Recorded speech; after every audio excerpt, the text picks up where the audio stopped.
On August 26, 1960, the blazing Roman sun bore down mercilessly on the Olympic cycling course. Temperatures climbed past 104 degrees Fahrenheit, turning the 100-kilometer team time trial into a punishing test of stamina and survival. One of the favorites for a medal was the Danish squad, a tightly drilled quartet whose strength lay in precision, pacing, and relentless discipline. But on that searing afternoon, the riders would face far more than their rivals. They would battle conditions that threatened their very lives. Among them was Knud Enemark Jensen, a determined 23-year-old who had dedicated years to reaching the sport's highest stage. Lean and wiry, he had trained through Denmark's frigid winters and raced across Europe to refine the speed and resilience demanded by Olympic competition. For Jensen, Rome represented the culmination of ambition, sacrifice, and countless miles on the saddle. The Danish team had prepared meticulously for the event, studying every rise and curve of the Roman route. The course featured stretches of open road exposed to the sun, gentle hills, and technical turns where efficiency and teamwork could decide medals. Yet the weather presented a challenge no one had fully anticipated. Few athletes in 1960 had experienced racing in such oppressive heat, and sports science offered limited guidance on hydration and electrolyte loss. Riders relied on instinct, experience, and a drive to persevere, sometimes at the expense of safety. The race began with confidence. The Danes set a strong rhythm, Jensen tucked behind his teammates in an aerodynamic line. Early on, they held pace with the best squads, their strategy unfolding exactly as rehearsed. But as the kilometers ticked by, the temperature climbed higher, and the strain of maintaining speed under the punishing sun became evident. Sweat streamed from beneath helmets, and muscles began to cramp as riders fought dehydration. Midway through the trial, Jensen's form began to falter. Observers later recalled that he looked pale and unsteady, his pedal stroke losing its fluidity. The heat was overwhelming his body's cooling systems, yet he kept pushing, unwilling to let down his country or his teammates. Support crews had little opportunity to intervene. The era's medical oversight was rudimentary, and athletes were largely left to manage their own well-being. As the race entered its final stages, Jensen's distress deepened. Then, without warning, he collapsed, tumbling from his bicycle and striking his head hard on the pavement. Teammates and officials rushed to his side, finding him unconscious in the scorching road. The severity of his condition was obvious. He was suffering not only from a catastrophic fall, but from the ravages of extreme heat stroke. Jensen was rushed by ambulance to a nearby hospital in Rome, where doctors worked urgently to stabilize him. They treated him for a fractured skull and for the effects of hyperthermia, but medical tools and knowledge of the time offered little hope for someone so gravely stricken. Despite their efforts, Knud Enemark Jensen succumbed to his injuries. His life cut short just hours after the event. His death shocked the Olympic community and sent tremors through the world of cycling. It was a stark reminder that athletic pursuit, particularly under extreme conditions, could exact an unbearable cost. Investigations into the tragedy spurred calls for better protections, stricter weather protocols, on-course medical support, and deeper research into the effects of heat on endurance athletes. Jensen's legacy endures not only as a talented young cyclist lost too soon, but also as a catalyst for reform. Safety measures introduced in subsequent decades, from shaded feeding zones and improved helmets to comprehensive medical monitoring, owe much to lessons learned from that harrowing day in Rome. His sacrifice helped shape the safeguards that allow today's riders to chase glory with far greater protection against the dangers he bravely faced.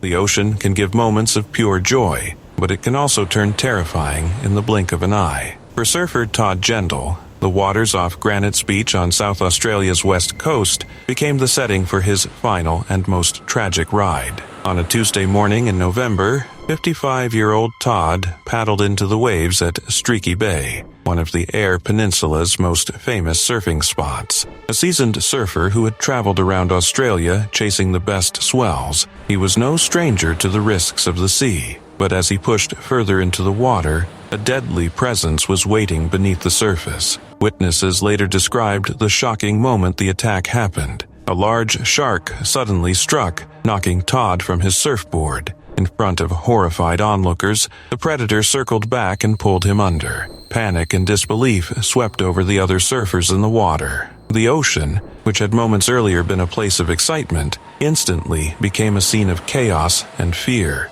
Authorities quickly confirmed the worst. Todd had been killed in a shark attack. His devastated family later released a statement, thanking the police, volunteers, and community members who worked so hard during the search for his remains. They spoke of their grief, but also of the kindness and support shown to them by those who knew Todd and by the town of Streaky Bay. Police and emergency crews launched a major search in the days that followed. Boats, jet skis, and vehicles lined the rugged coastline as teams scoured the area. Conditions were difficult, with strong winds, heavy swells, and unpredictable currents slowing the operation. In the end, only Todd's surfboard and a few personal items were recovered. His body was never found, a haunting reminder of how vast and unforgiving the ocean can be. Superintendent Paul Barr described Todd as a highly skilled surfer who had spent much of his life traveling around Australia's coastlines in search of waves. While not a local, he was well known in the surfing community. Police made it clear there would be no attempt to hunt down the shark, saying it would be pointless to target a wild predator in its own territory. Several people witnessed the terrifying attack.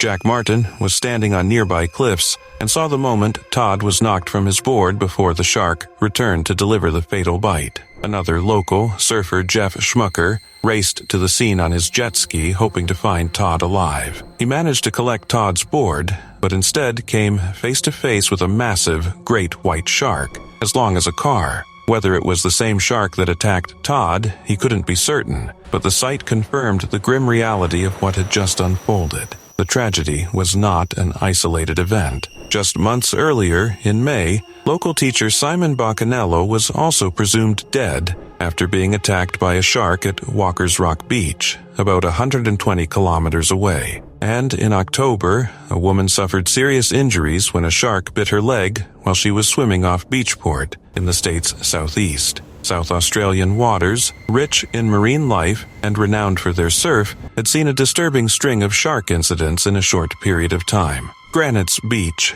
where Todd was attacked, is well loved by surfers for its powerful waves and rugged beauty, but its isolation also makes it dangerous. There are no lifeguards, no quick rescue teams, just open water and the unknown. For surfers, that's part of the appeal, but also the risk. Paddling out here means sharing the sea with one of nature's most fearsome predators. For the people of Streaky Bay, the loss of Todd struck deeply. Even though he wasn't from the town, his death left the community shaken. Locals who had rushed to help, who had witnessed the attack, and who shared the water with him that morning, will carry those memories for the rest of their lives. Sharks are an unavoidable part of Australia's coastline, and great whites in particular are protected by law. For scientists, surfers, and local communities, the debate continues about how to balance conservation with safety. But for families like Todd's, these questions come with unimaginable pain. As the waves continue to crash at Granite's Beach,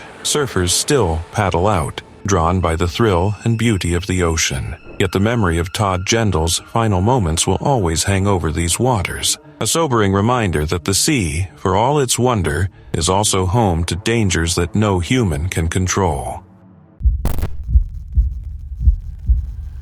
May 18, 1980 dawned quiet and clear over southwestern Washington. Mount St. Helens rose against the blue sky, its snowy summit hiding weeks of unrest beneath. For nearly 2 months, the volcano had groaned with earthquakes and vented steam, and its northern slope had swollen outward at an alarming pace. To Robert Landsberg, a 48-year-old freelance photographer from Portland, Oregon, the morning looked like another chance to chronicle a drama that had fascinated him since March. Landsberg had visited the mountain repeatedly, recording every stage of its transformation. Each trip yielded striking images of the growing bulge on the north face, an ominous deformation expanding several feet each day. That Sunday, he steered his 1969 Dodge station wagon to a ridge roughly 4 miles from the peak, unpacked his tripod, and set up his camera. The vantage point offered a perfect sweep of the volcano. In a journal entry the night before, he noted, "Feel right on the verge of something." He had no idea how prescient those words would be. At 8:32 a.m., a magnitude 5.1 earthquake shook the mountain. Landsberg, peering through his viewfinder, watched in disbelief as the entire north flank sheared away.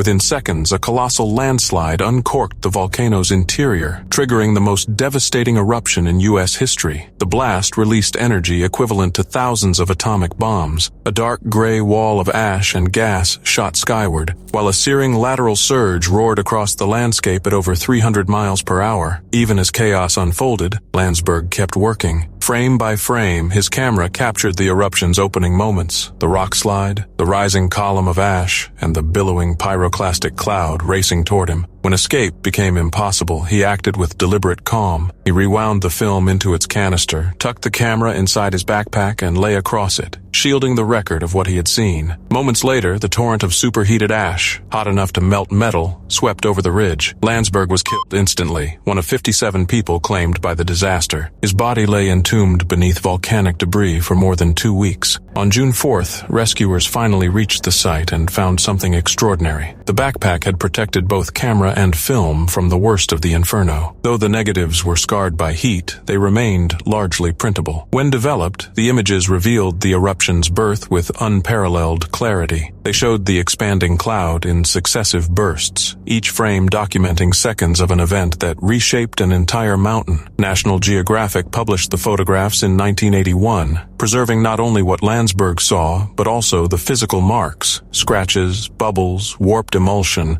left by fire and ash. The pictures became priceless scientific evidence, helping volcanologists understand how Mount St. Helens had exploded. Landsberg was not alone in his sacrifice. Photojournalist Reed Blackburn, stationed 8 miles away, perished when the blast overran his campsite. His film did not survive. U.S. Geological Survey scientist David Johnston, observing from 6 miles out, radioed a final message: "Vancouver, Vancouver, this is it," before the surge claimed him. Yet Landsberg's calm choice in the face of certain death remained singular. Rather than attempt a hopeless flight, he safeguarded the record he knew might benefit others. The May 18th eruption permanently altered the Pacific Northwest. Mount St. Helens lost 1,300 feet of elevation, leaving a vast horseshoe crater. Forests were leveled, rivers choked with mud, and thousands of animals destroyed. Amid the devastation, Landsberg's photographs endured as a testament to scientific curiosity and professional dedication. They were captured at the edge of annihilation, a final offering from a man who believed that documenting truth, no matter the risk,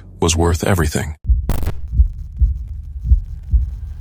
On February 12, 2010, anticipation and nerves filled the icy morning air at the Whistler Sliding Center, where the world's best lugers prepared for their last practice before the Vancouver Winter Olympics began. Carved into a British Columbia mountainside, the course had earned a reputation as the fastest, most technically demanding luge track ever built, with 17 curves and speeds topping 95 miles per hour. Its cutting-edge design thrilled athletes, but also raised alarms after several crashes during training runs. Among those readying for a final descent was 21-year-old Nodar Kumaritashvili of Georgia. Small in stature but brave in spirit, he carried the pride of his nation and the legacy of his father, a former luger. Nodar had grown up training on limited tracks with worn equipment, supported by a family who sacrificed much so he could pursue his Olympic dream. Competing on this global stage was the pinnacle of years of effort, and despite the intimidating track, he was determined to prove himself. Whistler's course, with its steep start and punishing G-forces, pushed sliding technology and athletes to the limit. Officials insisted it met international standards, yet whispers about its extreme speed persisted. Nodar, like others, had wrestled with its unforgiving turns during practice, but remained focused, working with coaches to refine each line through the labyrinth of ice. That morning, he positioned himself on his sled for what should have been another rehearsal. The opening section went smoothly. He carved through the early bends with precision, gradually accelerating. Spectators and staff watched as his sled hurtled toward the lower section, nearing 90 miles per hour. Approaching the final curve, disaster struck in an instant. A slight steering slip combined with blistering speed sent Nodar off his intended path. The sled slammed against the wall, launched upward, and hurled him clear of the track. Traveling at nearly 90 miles per hour, he collided with an exposed steel pillar beyond the safety wall, suffering catastrophic head and neck injuries. Helmets and padding offered no protection from such force. Stunned athletes, coaches, and officials stood frozen as rescue teams rushed in. Medics reached him within moments, but the trauma was too severe. He was pronounced dead shortly afterward at Whistler Healthcare Center, Only hours before the game's opening ceremony, a tragedy that darkened what was meant to be a celebration of human achievement. The shocking accident reverberated far beyond the sliding community. Organizers swiftly raised the track's walls, added extra padding, and shortened the start position to slow runs for the competition. In the months that followed, Nodar's death fueled a searching debate about the balance between thrilling speed and athlete safety. Governing bodies ordered worldwide reviews of luge, skeleton, and bobsleigh courses, leading to stricter design standards and emergency protocols. For Georgia, Nodar remained a national hero, remembered for courage and determination despite scarce resources. For the wider Olympic world, his loss was a somber reminder that even in arenas built for excellence, the pursuit of records must never eclipse the duty to protect those who chase them. His final run forever changed sliding sports, leaving behind reforms that continue to safeguard athletes on ice tracks everywhere. Quiet Sunday morning at Darling Downs Zoo in Queensland turned into a terrifying incident when a 50-year-old woman was attacked by a lion, leaving her with severe injuries to her arm. The woman, who was often described as a much-loved member of the zoo's extended family, had been observing keepers as they carried out their morning tasks in the carnivore precinct before the zoo opened to the public. According to zoo staff, she had watched keepers at work many times over the last 20 years and was familiar with the strict safety protocols around dangerous animals. Despite her experience, tragedy struck without warning. Zoo officials said that, inexplicably, at this stage, one animal grabbed her by one arm and caused severe damage to it. They confirmed that the lion did not leave its enclosure at any point, and that no members of the public or other staff were in danger. The attack happened in Pilton, a rural town west of Brisbane. Due to the seriousness of the injuries, emergency services quickly called in a rescue helicopter to transport the woman to Brisbane, the state capital. There, she underwent surgery. While the zoo's official statement said her condition was stable, several news outlets reported that the woman's arm could not be saved. The incident shocked both staff and the local community. For over 2 decades, the woman had been a regular presence at the zoo, showing dedication and passion for the animals. Though she was not an employee, her long association with the staff made her feel like part of the team. She was well versed in safety protocols around potentially dangerous animals, the zoo noted in its statement, underlining that this attack was highly unusual and unexpected. The Queensland state government confirmed that an official investigation has been launched. Workplace health and safety inspectors are now working with zoo staff to determine exactly how the attack occurred. These investigations typically look at whether safety procedures were followed, what conditions led to the incident, and how future risks can be reduced. Lions are among the most powerful predators in the animal kingdom, and even in captivity, their strength and instincts make them potentially dangerous. Attacks on humans in zoos are rare, but they do happen, usually when barriers are crossed or safety protocols break down. In this case, the zoo insists that its systems worked as intended, and the lion never left its enclosure. The statement was insistent that there was no threat to the public. Since the zoo had not yet opened for the day, no visitors were present, which prevented the situation from escalating further. Still, the incident has raised questions about the fine line between humans and wild animals in captivity. Zoos are designed to allow people to admire and learn about wildlife up close, but the events at Darling Downs are a reminder that these animals remain unpredictable and dangerous, no matter how long they have lived in human care. For now, the focus remains on the woman's recovery. Though she has suffered life-changing injuries, she survived an encounter that could easily have been fatal. Staff at the zoo expressed their sadness and concern for her in their statement, calling her an important and respected member of their community. The investigation is expected to take time, as authorities carefully review what happened in the moments leading up to the attack. Until then, the zoo continues to operate, while staff and the wider public are left reflecting on the risks that come with working so closely with wild animals. This attack is not the first incident involving dangerous animals at Australian zoos, but such cases are rare. The outcome of the investigation may lead to tighter safety measures or new restrictions for non-staff members near animal enclosures. For the woman at the center of this tragedy, however, the concern is no longer about safety procedures or investigations. It is about healing and learning to cope with a devastating injury that has permanently altered her life. On September 2nd, 2023, the skies over San Pedro, Mexico were bright and calm, a perfect day for celebration. Dozens of friends and relatives gathered in a garden decorated with pastel balloons and a glowing sign reading, "Oh baby." They were waiting for a single thrilling moment, the reveal of a baby's gender. Above them, 32-year-old pilot Luis Angel N. prepared for a short, simple flight in his Piper PA-25 Pawnee. The small aircraft had been fitted with a device to release pink or blue smoke, a service Luis had performed for other families. Flying was more than a job to him. It was a passion that allowed him to add magic to special occasions. At about 3 p.m., guests spotted a white speck approaching across the sky. As the Pawnee swept low over the party, a thick plume of pink smoke streamed behind its wings. Cheers erupted and confetti cannons burst, confirming a baby girl. The expectant couple hugged, their faces radiant, unaware of the danger overhead. Just seconds later, as Luis banked left to climb away,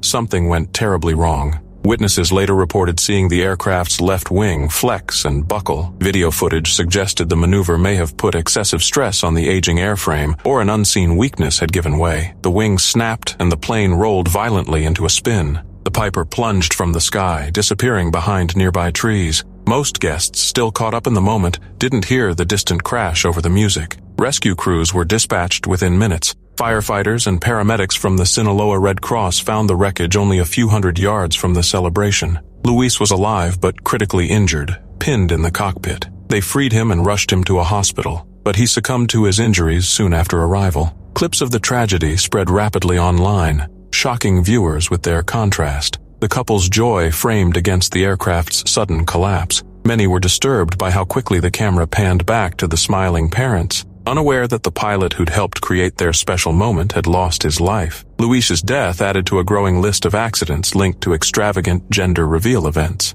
What began as small, playful announcements has, in some cases, escalated into high-risk spectacles. Fires, explosions, and aviation stunts with devastating consequences. For Luis, the job was supposed to be straightforward, a brief pass over a party to release colored smoke. Instead, it became his final flight. He left behind grieving family, colleagues, and a community of pilots who knew the thin line between safe flying and disaster, especially at low altitude. The San Pedro crash is a sobering reminder that even joyous occasions can carry unforeseen danger. Behind every carefully staged spectacle are real machines and real people whose lives depend on respect for limits. Luis Angel's story shows how quickly celebration can turn to heartbreak, and how precious each moment truly is.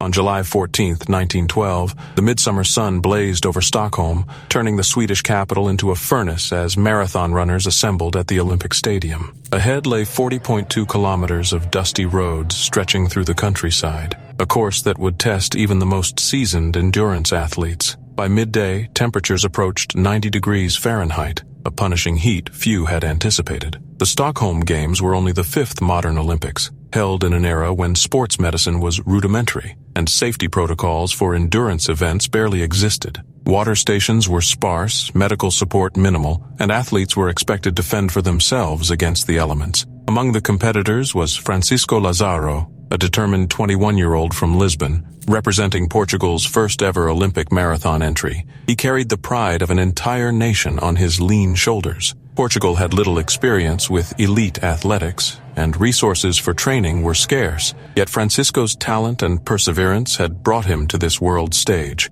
He had prepared as best he could in Portugal's milder climate, but nothing in his background matched the fierce Scandinavian heat waiting for him that day. Like many athletes of the time, Francisco relied on advice now understood to be dangerously misguided. Before the race, he coated his body with a thick layer of wax and oil, hoping to prevent sweat from causing chafing or slowing him down. Instead, the coating would seal in heat, crippling his body's ability to regulate temperature, a decision that would have tragic consequences. The starting gun cracked, and the runners surged from the stadium into the countryside. Dust rose from the unpaved roads, mixing with shimmering waves of heat. Francisco paced himself cautiously at first, maintaining steady strides as he sought to conserve energy for the grueling distance ahead. Spectators lined parts of the route, cheering as the athletes pressed on, but little support awaited them beyond encouragement. There were only a handful of water stations, and medical personnel were nowhere along the course. As the race progressed, the relentless sun exacted its toll. Runners began to falter, some slowing to a walk, others dropping out altogether. Francisco, though clearly laboring, pressed on with quiet determination. He was running not only for himself, but for a country eager to make its mark on the Olympic map. By the halfway point, however, the signs of danger were unmistakable. His stride grew uneven, his face pale beneath a sheen of trapped perspiration. Witnesses later reported that his lips were cracked and his movements seemed mechanical, driven purely by willpower. Near the 19th mile, Francisco's body could no longer endure the strain. His temperature had climbed to a perilous level, later estimated at 106 degrees Fahrenheit. He staggered, then collapsed onto the sun-baked road. Passers-by rushed to assist, and he was taken to a Stockholm hospital. But treatment options for severe heat stroke in 1912 were limited and crude. Despite doctors' efforts, he never regained consciousness. In the early hours of July 15th, Francisco Lázaro died, becoming the first Olympic athlete to lose his life as a direct result of competition. News of his death reverberated throughout the Games and beyond. Officials, athletes, and spectators alike were stunned that an event intended to celebrate endurance and triumph could lead to such tragedy. For Portugal, the loss was deeply personal. Their first marathon runner, who had set out to honor his nation, had perished in pursuit of that goal. Francisco was mourned as a hero, his funeral drawing widespread attention and sympathy from the international sporting community. His passing also became a turning point for Olympic safety. Organizers recognized that endurance races required structured support, shaded rest points, frequent water supplies, and medical teams along the route. Future marathons would adopt these precautions, shaping the modern standards that safeguard athletes today. Francisco Lázaro's story endures as a sobering reminder of both courage and vulnerability. He embodied the Olympic spirit, giving everything in pursuit of a dream.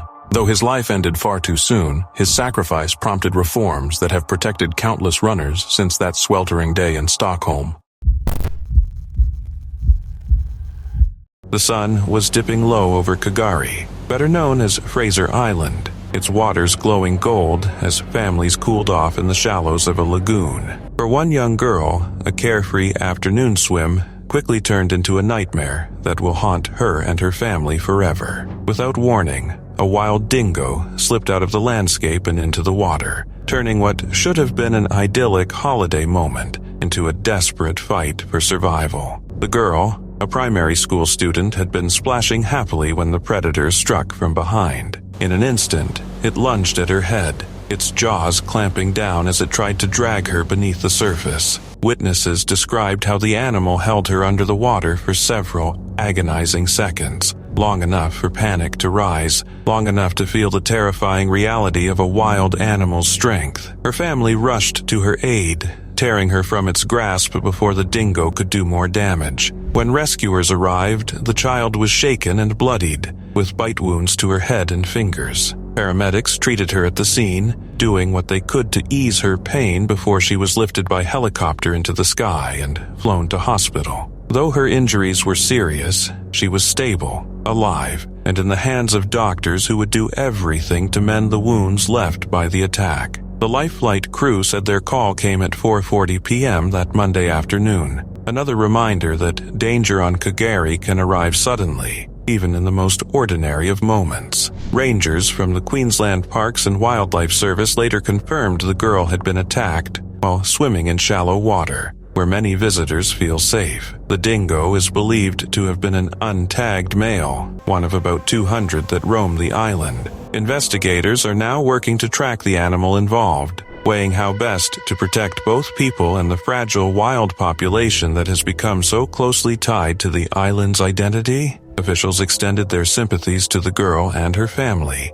acknowledging the trauma they endured in what should have been a simple, carefree day out. Their words of comfort, however sincere, cannot erase the shock of watching a child nearly dragged under by a wild predator just meters from the shoreline. For the family, the images of that moment will linger long after the wounds heal. Kagari is a place of breathtaking beauty, a UNESCO World Heritage Site where sand dunes, rainforests, and freshwater lakes attract thousands of visitors each year. But its beauty is matched by a raw wildness that cannot be ignored. The island is home to one of the purest populations of dingoes in Australia, animals that have lived alongside humans for thousands of years, yet remain unpredictable. Authorities remind visitors constantly that these dingoes are wild, not pets, and that feeding them is illegal, carrying heavy fines. The warnings exist for a reason. A fed dingo quickly becomes habituated to humans,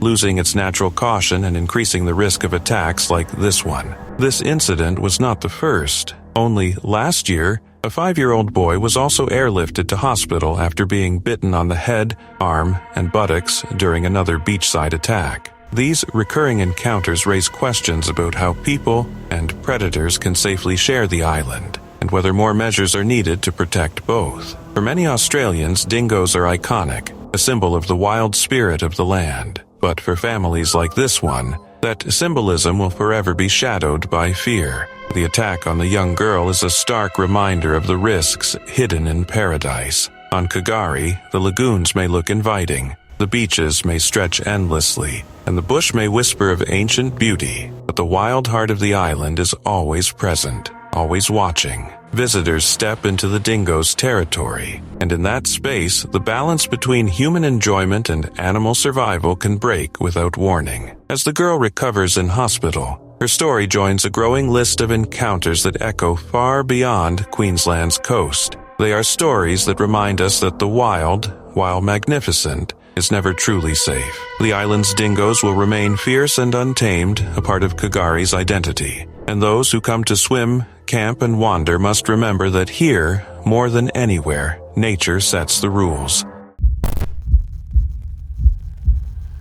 On January 15, 2023, the skies over Nepal were crisp and bright as Yeti Airlines Flight 691 prepared to make the short hop, just 27 minutes from Kathmandu to Pokhara. 72 passengers and crew settled into the ATR 72-500, anticipating a smooth journey to one of Nepal's most popular tourist regions. Among them was Sonu Jaiswal, a 25-year-old liquor shop owner from Ghazipur, India. A father to 3 young daughters, Jaiswal had crossed into Nepal with friends Abhishek Kushwaha, Anil Rajbar, and Vishal Sharma for what they hoped would be a once-in-a-lifetime adventure. 2 days earlier, the group had prayed at the sacred Pashupatinath temple, where Jaiswal reportedly wished for a son. Their pilgrimage complete, they set out for Pokhara, eager for sightseeing and paragliding beneath the dramatic Annapurna peaks. As the twin-engine plane neared its destination that Sunday morning, Jaiswal pulled out his phone and began a Facebook live stream, a familiar impulse to share the experience with loved ones at home. The early moments of the 92-second clip felt routine. Through Jaiswal's window, viewers could glimpse neat fields, rooftops, and the silver ribbon of a river. Inside the cabin, conversation flowed easily. Passengers laughed, relaxed, and took in the scenery. Jaiswal, dressed in a yellow sweater, turned the camera toward himself, smiling broadly, then panned across the cabin to capture his companions. Nothing in the scene hinted at danger. No warning came from the cockpit. Then, in an instant,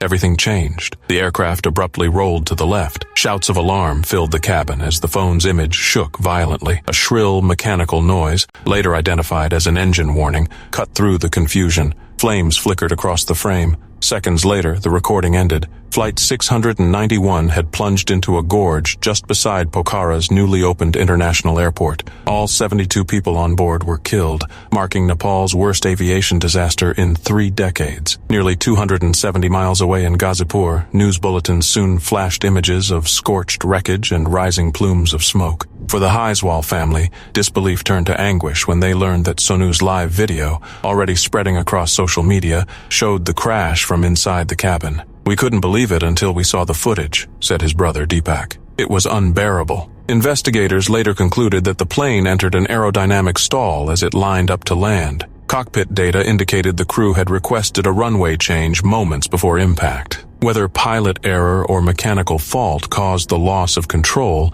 remains the subject of ongoing analysis. The tragedy carried an added layer of sorrow in the story of co-pilot Anju Kadiwada. She had pursued flight training after her husband, also a Yeti Airlines pilot, died in a 2006 crash. 16 years later, she perished at the controls of Flight 691. For bereaved families, Jaiswal's video became both precious and painful. A final glimpse of loved ones alive, yet an unflinching record of their last seconds. His father journeyed to Kathmandu to identify and bring home his son's remains, while Deepak mourned not only a brother, but a confidant and friend. Sonu Jaiswal's final live stream underscores the fragility of life and the speed with which ordinary moments can turn catastrophic. Intended as a cheerful memento of a holiday flight, it instead became a stark historical document, one of the rare occasions when a passenger captured, from inside the cabin, the closing moments of a doomed aircraft. On July 27, 1996, Atlanta's warm evening buzzed with music and laughter as thousands of Olympic visitors gathered in Centennial Olympic Park. Designed as the social heart of the Games, the 21-acre plaza hosted concerts, art displays, and meetups that welcomed spectators from around the globe. That night, the band Jack Mack and the Heart Attack kept the crowd dancing under the summer sky, their lively tunes reflecting the celebratory spirit of the Olympics. Among those enjoying the free show was Alice Hawthorne, a 44-year-old mother from Albany, Georgia. She had carefully saved to bring her 14-year-old daughter to the Games, hoping to give her a once-in-a-lifetime memory. Their day had been filled with sightseeing and Olympic events. Now they stood near the stage, faces aglow with excitement. For Alice, the trip was more than entertainment. It was a chance to share an unforgettable moment with her child. Security in the park felt casual compared with guarded stadiums. The venue was meant to be a relaxed gathering spot, a symbol of unity rather than a fortress. Yet on duty that night was security guard Richard Jewell, scanning the crowd with a practiced eye. Close to the sound tower, he spotted an unattended backpack. Inside were 3 pipe bombs packed with nails. Jewell immediately alerted authorities and began clearing spectators from the area. His swift action saved many lives, but there wasn't enough time to protect everyone. At 1:20 a.m., as music played and visitors mingled, the device exploded. The blast ripped through the crowd, hurling metal shards and debris in every direction. The joyous scene dissolved into chaos, screams, smoke, and frantic attempts to flee. Alice was struck by shrapnel, collapsing as her daughter cried out in panic. Around them, more than 100 people suffered injuries, some from flying fragments, others from the crush of the fleeing crowd. Sirens pierced the night as police and medics poured into the park, working feverishly to aid the wounded amid toppled chairs and splintered barriers. What had been a peaceful celebration became a scene of terror. Despite rapid medical attention, Alice's wounds proved fatal. She was the only person killed directly by the bombing, though the attack left deep scars, physical and emotional,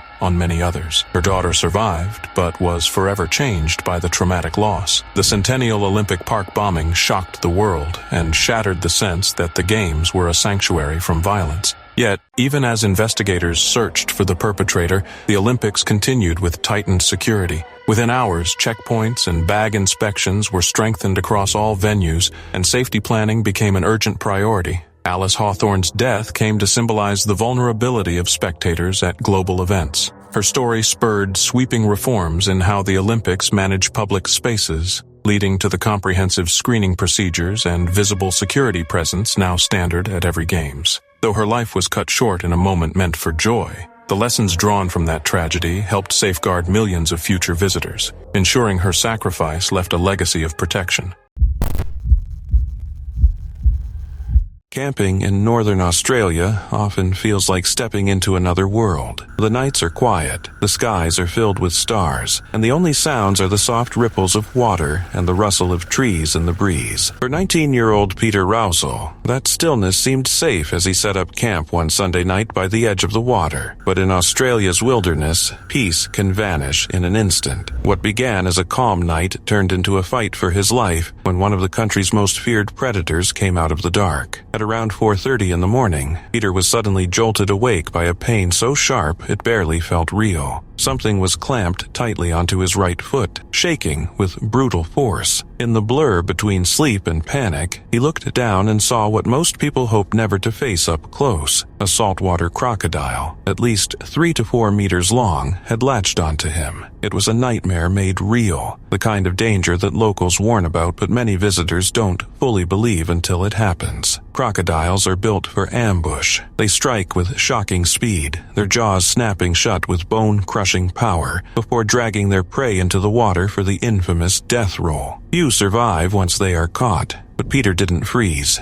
Instinct took over, and he did the only thing that might have saved him. With his foot still locked in the reptile's jaws, he struck the crocodile hard on the head once, then again. To his astonishment, it worked. The animal released him and slipped silently back into the water, leaving only ripples and a shaken teenager scrambling away from the edge. The attack had lasted only seconds, but the damage was severe. His lower right leg was torn by deep puncture wounds, the marks of the crocodile's teeth pressing into his flesh. Blood stained the sand, and every step was agony. Yet he was alive, something many victims of such attacks cannot say. Help was called quickly, and he was taken to a hospital where doctors treated his injuries. The wounds were painful and permanent, but they were not life-threatening. For Peter, survival itself was a miracle. The sheer size and power of the saltwater crocodile make it one of the deadliest animals on the planet. They can grow to over 7 meters in length and weigh more than a ton. Perfectly adapted to lie in wait, they are silent hunters, slipping unnoticed beneath the surface until the right moment comes. Northern Australians know their reputation well, and signs warning people to keep away from the water's edge are everywhere. But even with precautions, crocodiles have a way of reminding people that they are always there, watching, waiting. Peter's decision to camp near the edge of the water gave the predator the chance it needed, and he was lucky to escape with his life. The outcome could have been far worse. Many victims of crocodile attacks never make it back to shore. Once dragged into the water, the chances of survival shrink dramatically. Experts often say the only hope is to fight back, aiming for the animal's eyes or snout, both of which are sensitive. Peter didn't know if his desperate punches would work, but they did, just in time. His story now stands as proof that quick thinking and a bit of instinct can make the difference between life and death when the wild shows its teeth.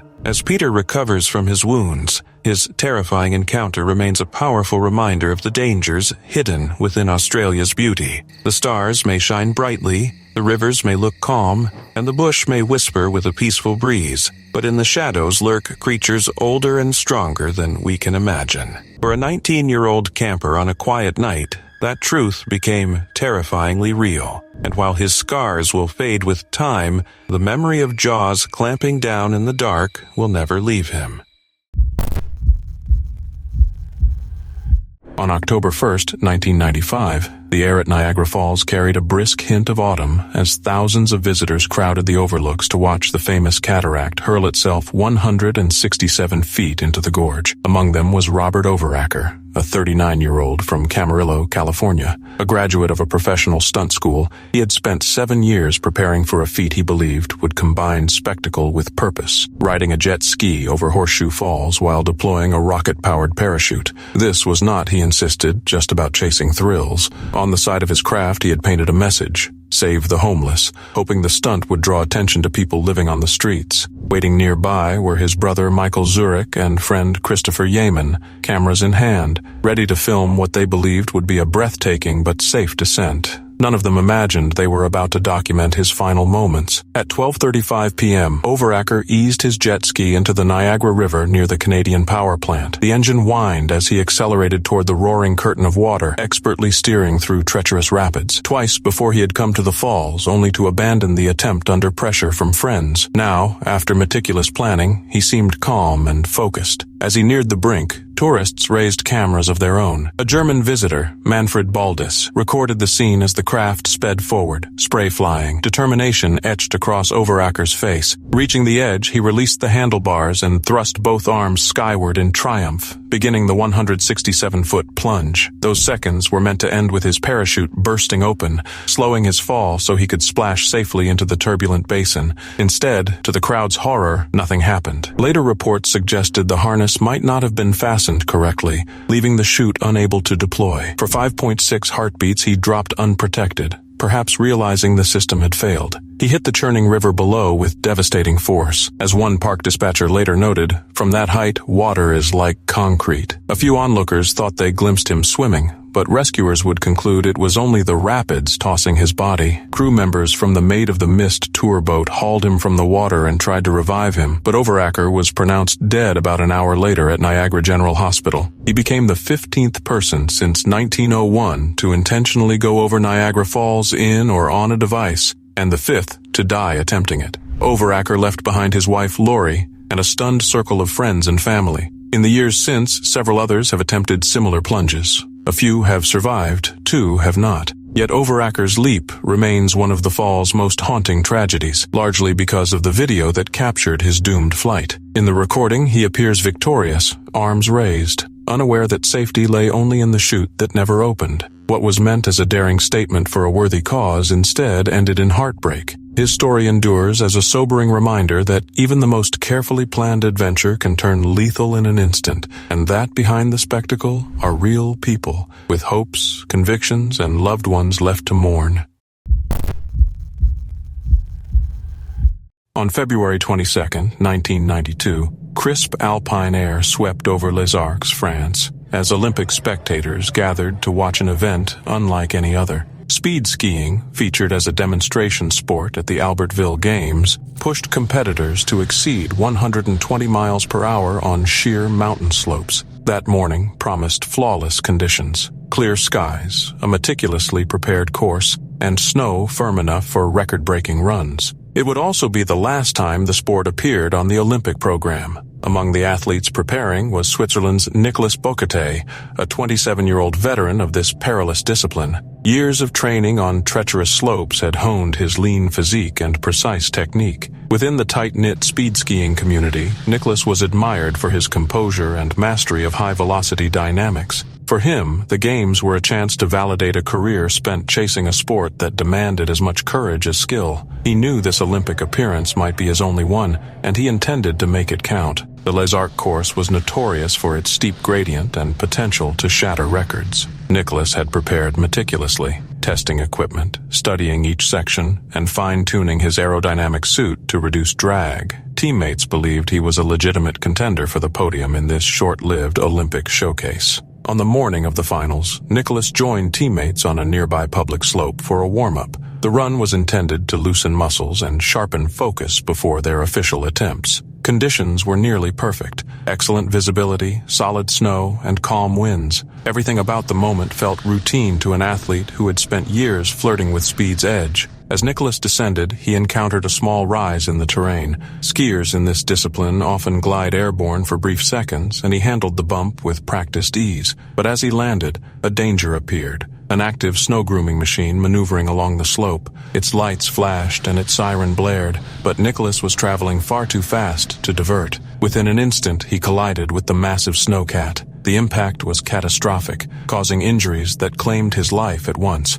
The accident happened around 9:30 a.m., stunning onlookers and shaking Olympic organizers unaccustomed to such tragedy during preparations. The Swiss delegation, grief-stricken, withdrew several athletes from the finals in his memory. Yet the competition went ahead as scheduled, framed by an unmistakable pall of loss. Nicolas Boquetet's death underscored the razor-thin margin between triumph and disaster in extreme sports. Speed skiing had been created to celebrate audacious athleticism, but his accident forced officials to reassess its place on the world stage. The event was dropped from all future games, ending its brief Olympic tenure. Beyond the Games, the crash inspired changes. Safety measures for high-risk winter sports grew stricter, with closer attention to course access, equipment use, and separation between athletes and machinery. Discussions about balancing spectacle with responsibility gained urgency across international federations. For those who knew Nicolas, he remained more than a cautionary tale. He was a disciplined, fearless competitor who pursued excellence on the limits of control. Though his career was cut short on the eve of its greatest moment,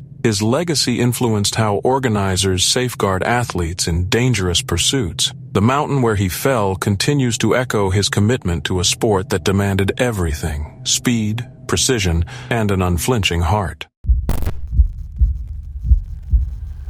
Shark attacks have always loomed over the waters of South Australia, but for many surfers and coastal communities, the ocean is still home, still sacred, still irresistible. Last year passed without a single fatality, offering a rare sense of relief. Yet the hope that the danger had lessened was short-lived. As 2024 ended and 2025 began, tragedy returned with devastating force, taking lives and shaking the coastline's sense of safety all over again. The first heartbreak came on December 28, 2023, when 15-year-old surfer Kai Cowley was killed near Ethel Beach, off York Peninsula. A teenager full of promise, his life was cut short in a moment of chaos and horror. That grief was still raw when, barely days into the new year, another life was lost. This time, it was 28-year-old surfer Lance Appleby, attacked southwest of Streaky Bay while doing what he loved most, riding the waves on a summer evening. Witnesses on the beach watched helplessly as the incident unfolded before their eyes.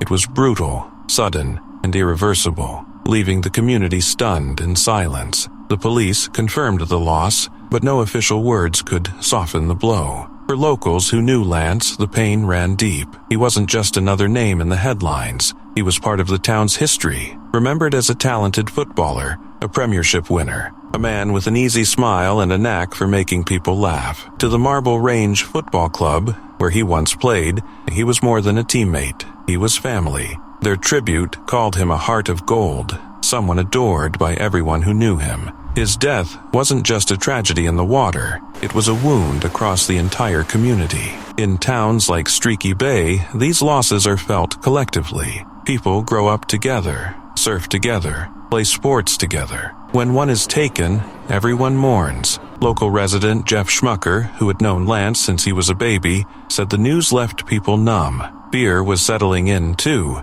the kind that changes habits and reshapes traditions. Surfing, once a source of freedom and joy, was starting to feel dangerous, even reckless. The West Coast, long celebrated for its wild waves, was beginning to carry a shadow. Others, who had been in the area, echoed the unease. Isaac, a spearfisher who happened to be about 600 meters away during the attack, admitted he and his companions had already felt nervous about the spot. The breaks were popular, yes, but the waters had a reputation, a sharky area, as locals often call it. On that day, he said, the tension was clear. There were plenty of surfers enjoying the swells, but something about the scene felt risky, as if everyone knew what could happen yet chose to paddle out anyway. He and his group stayed away, uneasy about what might be lurking beneath the surface. Hours later, their instincts proved chillingly accurate. This latest tragedy wasn't an isolated incident. In October 2023, just months before Lance's death, 55-year-old surfer Todd Gendel was taken by a shark at Granite's Beach, the very same stretch of coast.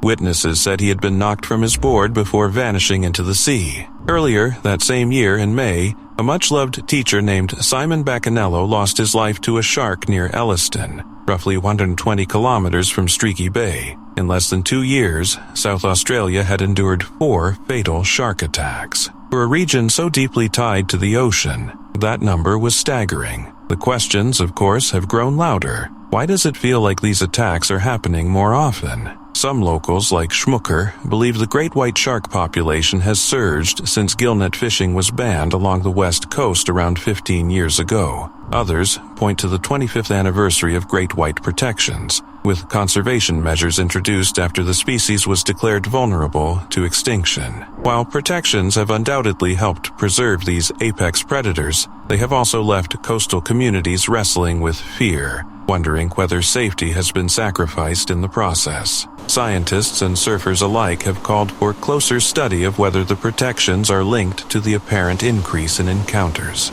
For now, the grief is what lingers. Each name, Kai, Todd, Simon, Lance, carries a story, a family, a community left grappling with the reality of the ocean's danger.